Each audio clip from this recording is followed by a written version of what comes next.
The Patriots traded Brandin Cooks for the Rams' first-round pick, and all of a sudden their draft approach has changed drastically. The last time the Patriots had 2 first-round picks was 2012 when they selected Chandler Jones and Hightower, and they are looking to make a similar impact this year. I had done a few simulations for the Patriots before the trade, and offensive tackle was typically the best value at number 31, but now I think they're in a position to make a move up for a pass rusher. I haven't done any trades in my 7-round mock drafts thus far, but in this scenario it makes too much sense, and it's clear to me where the Patriots need to trade up to if they want to address one of their most important needs.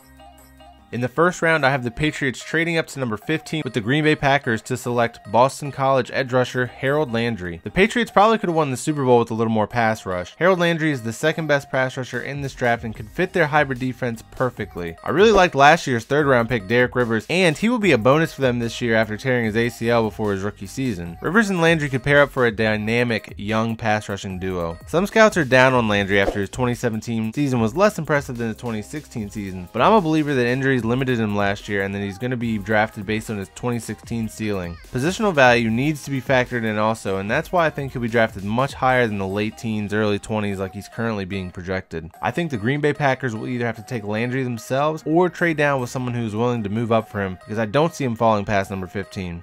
And now at pick number 31, I have them skipping an offensive tackle to select a cornerback from Colorado, Isaiah Oliver. I expect the Patriots to spend a high pick on adding another young cornerback prospect in this 2018 NFL draft. Isaiah Oliver and the Patriots just seem like a perfect fit at the end of the first round. Oliver has ideal size-speed combination for an NFL cornerback. The only concern I have for Oliver is his limited experience as a 1-year starter at Colorado, although it has been a cornerback factory for the past couple of years.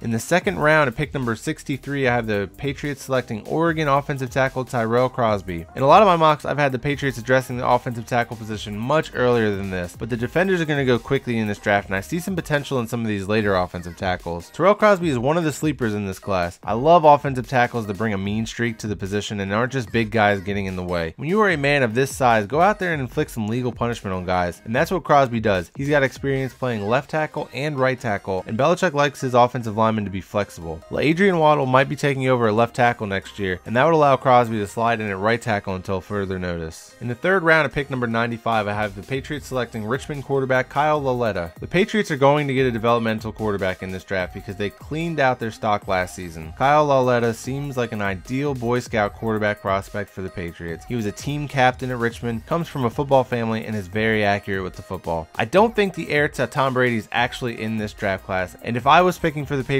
I would avoid quarterback altogether before the 6th or 7th rounds, but I think they'll see the value in taking one early because Brian Hoyer is really the only other quarterback on the roster. In the 6th round with pick number 210, I have the Patriots selecting Michigan linebacker Mike McCray. It just wouldn't seem like a Bill Belichick draft without a big old linebacker in there somewhere. Mike McCray is projected as a late round pick, but I think he will go higher than this based on his size and his 2016 season. He reminds me of Brandon Spikes, but his injury history is a concern and may have made him too slow for the NFL game. Mike McCray was a leader on a pretty good defense that's produced quite a few NFL players recently, so he's probably a great addition to any locker room.